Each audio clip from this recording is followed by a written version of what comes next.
Lecture 3.3 is similar to what you've been doing in finding means, but the major difference is that they give you the data and it's grouped, so it makes it a little bit difficult to actually find an average. In other words, with this data, they're showing temperatures, so between 61 and 64 degrees, there were 31 temperatures.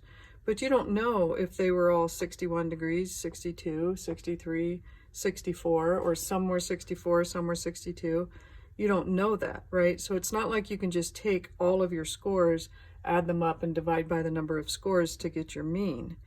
What the formula calls for when they've grouped it like this is they basically have you take a midpoint between this range and then multiply that by the 31 and then add all those up and divide by your total. But StatCrunch does it very easily for you. You just have to recognize that it is a grouped data type problem. So everything in 3.3 for questions 1, 2, 3, and 4 will be this way. Questions 5 and 6 are slightly different, but I showed you in detail on the homework help how to solve those, so I would check out the homework help for those two. So how would you recognize that you would use the group data function if this was on a test and you had all your problems scrambled? Well, you would basically ask yourself, do I actually know every single number in this data set, or do I only know that 31 of them happened in this range and I don't know the specific numbers?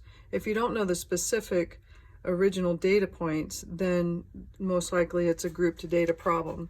And all you're going to do then is you're going to go to stat and then summary stat, and usually we go to column after that, but instead of column you're going to scroll all the way to the bottom and go to grouped